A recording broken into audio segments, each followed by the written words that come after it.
My grandson David faced his inaugural winter this year, marked by a record cold day according to the weather report. Concerns for David and his mother, Yvonne, crept into my thoughts. I worried that the frigid night might have taken a toll on her health.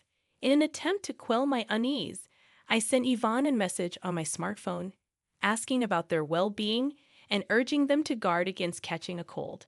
Despite my efforts, there was no response, not even a read receipt. Yvonne had always been responsible, so her silence raised my anxiety. After an hour of futile waiting, I tried calling, but my attempts proved fruitless. Realizing this was no trivial matter, a sense of urgency overcame me. I hastily donned a thick jumper and rushed to drive to my son's family apartment. However, when I rang the intercom, there was no response. Fearing the worst, that Yvonne might have collapsed inside, I persuaded the building manager to open the door. The apartment was shrouded in darkness, with only faint street lamp light seeping in. Searching along the wall, I fumbled for the light switch, but my repeated attempts yielded no illumination. Anxious and irritated, I resorted to using my smartphone's flashlight to explore. "Yvonne, are you there?" I called out, wondering if they were simply out. Just as I contemplated leaving, a faint cry echoed from the bedroom, prompting me to rush towards it. In the bedroom, I found Yvonne shivering from the cold, desperately wrapping newborn David in a sheet to keep him warm. To my shock, I noticed Yvonne's once long, proud black hair was now chopped off, almost completely shaved. Bewildered, I questioned, "What happened here?" "My name is Mary Smith," a 61-year-old woman who had worked as a hairstylist for many years, running a salon out of my home. My husband and I had started the salon together, but he passed away from cancer when our son, Harry, was young.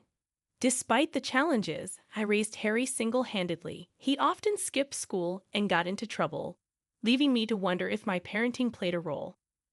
One day, Harry surprised me by expressing a desire to become a hairstylist. Initially shocked, I decided to support him in this newfound interest. After graduating from cosmetology school, Harry became an apprentice at a senior's salon, where he met Yvonne. Their relationship blossomed, and soon Harry proposed to her, declaring his intention to marry. Meeting Yvonne, with her long black hair and bright smile, left me instantly liking her. A year after their marriage, Harry aspired to start his own salon. Despite his relatively short time as an apprentice, he exuded confidence as a hairstylist. Yearning to establish my own space and showcase my skills, I felt a tinge of concern. Drawing from my experience, I understood the challenges newcomers face in the industry. However, I couldn't dismiss the earnestness in Harry's eyes as he spoke about his dream. Curious about his financial standing, I inquired about his savings. Harry shared his bank book with a troubled expression and a sigh. Despite having a stable income, Harry's spending mirrored his earnings, leaving him far from accumulating enough to launch his own business. He had been squandering a significant portion of his earnings on leisure activities. While I contemplated advising him to reconsider, I chose to reassure him, saying, "Don't worry about the money. Enjoy indulging yourself." Perhaps it was my way of compensating for the loneliness of my fatherless upbringing. Confiding in my late husband's portrait, I revealed that I hadn't touched the life insurance money he left behind, reserved for Harry. Consulting with a knowledgeable regular in real estate, we identified a perfect property, an old barber shop that had recently retired due to old age. Another regular offered her husband's assistance during the renovation, and with my son, who was studying architecture, home for the summer break, we got the construction underway. Upon receiving approval from the health department, the salon opened surprisingly quickly. Grateful for the support, I acknowledged that setting up the business wasn't something I could have accomplished alone. Handing Harry the bank book containing the remaining inheritance, I emphasized its purpose for his business expenses. With more than half the funds remaining, I urged him not to waste it. Harry chuckled in annoyance, assuring me he understood, and Yvonne, with a bright smile, promised to keep a close eye on his spending. With Yvonne's help, I felt relieved from worries and decided to oversee their business from a distance. However, my optimism waned as Yvonne occasionally updated me on their progress.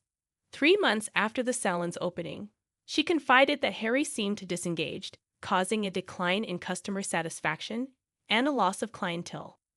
Perplexed, I couldn't fathom what had changed so rapidly. Yvonne explained that Harry, initially confident that his skills alone would attract customers, had overlooked the importance of customer service in running a salon. Realizing that Harry lacked this fundamental understanding, I grew concerned about the future success of their venture. So, what's Harry up to now? Yvonne explained that he's frustrated about the lack of customers and spends his days drinking.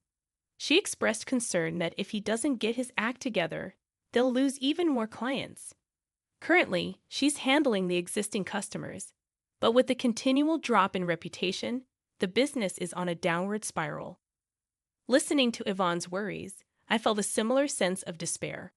Promising to address the issue, I assured her that I would have a serious talk with Harry the next time I saw him. Grateful for the support, Yvonne bowed deeply, brushing back her long black hair. Trying to lighten the mood, I complimented Yvonne on her stunning hair, and she proudly shared that she had been growing it out since middle school for hair donation. She explained that it involves making wigs from real hair for children who have lost their hair due to congenital diseases, illnesses, or accidents. Yvonne had been growing her hair with the intention of donating it to organizations involved in this cause, expressing the joy of being able to help someone. Moved by Yvonne's passion and dedication, I commended her for such admirable actions, especially considering her young age. As the conversation unfolded, Yvonne revealed that 6 months into her marriage with Harry, she became pregnant.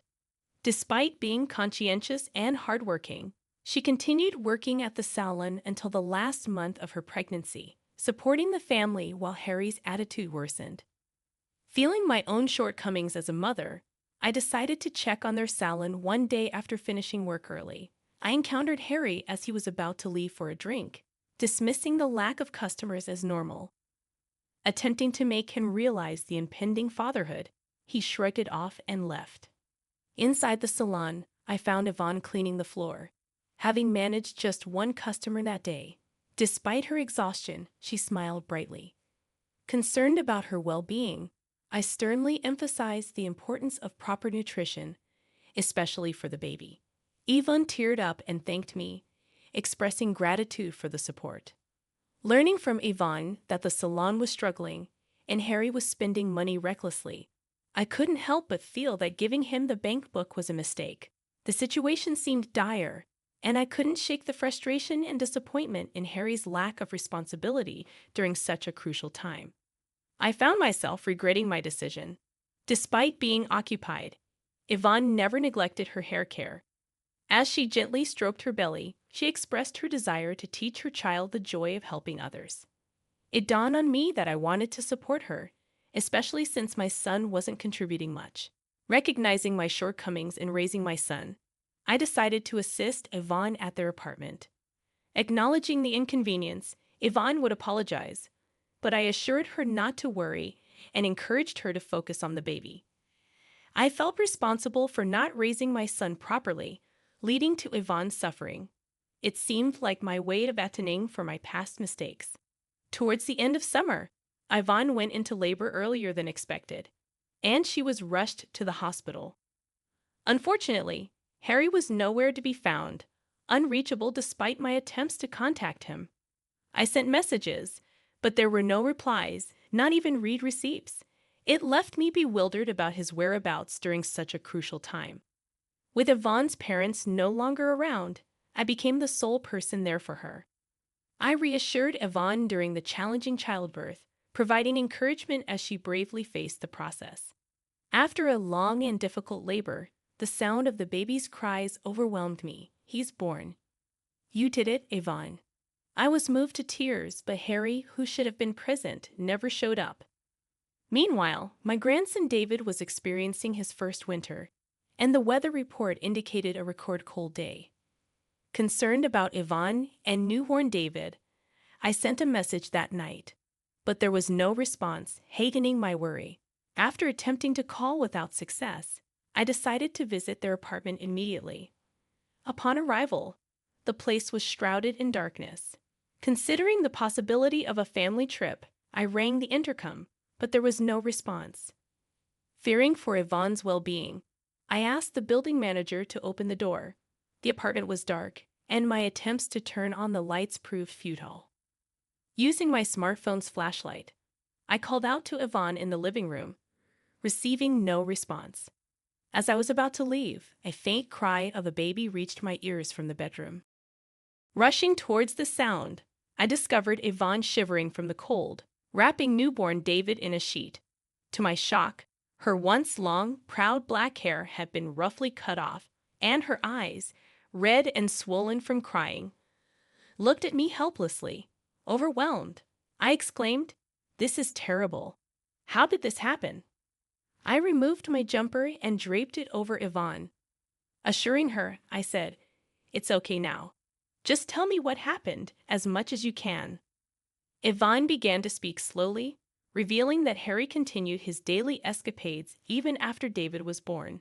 Financial struggles escalated, leading to an inability to pay the electric bill. Yvonne, unable to tolerate the situation any longer, scolded Harry, hoping he would become a more responsible father. However, her pleas fell on deaf ears. In a fit of rage, Harry grabbed a pair of practice hair-cutting scissors and started cutting off Yvonne's hair. Initially resisting and telling him to stop, Yvonne ceased her resistance, fearing any further struggle might accidentally harm David. Harry mocked Yvonne, stating, "Now you won't be able to show your face in public." I was left speechless at my son's cruel actions. Yvonne apologized, blaming herself again, but I reassured her, expressing that it was not her fault.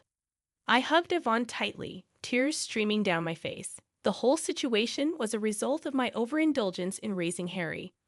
My heart burned with shame and anger at my own failings and my son's inability to empathize with others. Taking a deep breath, I called Harry. "Hey, Mom, long time no talk. What's up?" Harry responded casually, and I inquired about Yvonne and David's well-being. There was a brief pause in his voice, and he claimed they were in Hawaii and would be back next week.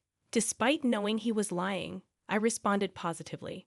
Reflecting on the years of taking care of Harry after losing my husband, I felt profound disappointment. Harry's careless use of his father's inheritance and mistreatment of his family shattered my expectations. A week later, Harry called me cheerfully, announcing his return from Hawaii. Pretending to be the caring son, he mentioned souvenirs, but my heart was no longer deceived by his act. Informing the building manager of my plans, I decided to take Yvonne and David back to my house. I made calls to every possible place. An hour later, Harry called, announcing his arrival at the airport. Despite his cheerful demeanor, my heart was wary. When a taxi pulled up in front of the apartment, Harry, displaying tan lines from sunglasses around his eyes, struggled with the key, realizing it wouldn't fit the lock. Frustration etched across his face. He exclaimed, "What's going on here?" I approached him quietly from behind, wearing a smile that masked the boiling anger in my heart. "Did you enjoy your trip to Hawaii?" I asked, trying to keep my tone light. Harry's relieved expression shifted as he saw me, mistaking the situation. "Mom, you're here," he said, his voice tinged with relief, oblivious to the storm brewing within me. "Listen, Mom, I just got back and tried to enter the house, but the key won't fit. It must be Yvonne's prank, punishing me for going on a trip alone," Harry explained, attempting to paint himself as the victim and blame Yvonne for their troubles. "What were you doing?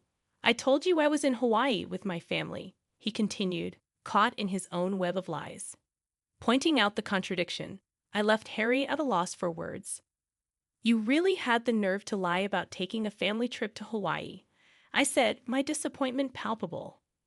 Yvonne had been left behind, shivering in the cold with David, while Harry indulged in his own desires. To think she cherished her long hair, and you just cut it off mercilessly. "Don't you feel any remorse as a human being?" I questioned, my voice heavy with emotion.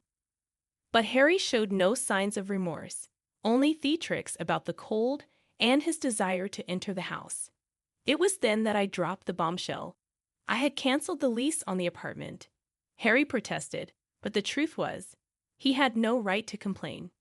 Taking him to a nearby coffee shop to talk further, Harry sat silently, his pale face betraying his inner turmoil. Eventually, he confessed his selfish reasoning, admitting to his reckless spending and empty promises. I shattered his illusions, telling him I had already sold the salon and the equipment, leaving him with nothing to reclaim. His protests fell on deaf ears as I calmly left the coffee shop, leaving him to face the consequences of his actions. In the following month, Harry's life spiraled further downward. His pleas for help were met with cold shoulders, and he faced legal repercussions for his reckless behavior. As for Yvonne and David, they found solace in our salon. Yvonne, regaining her strength, filed for divorce and threw herself into her work.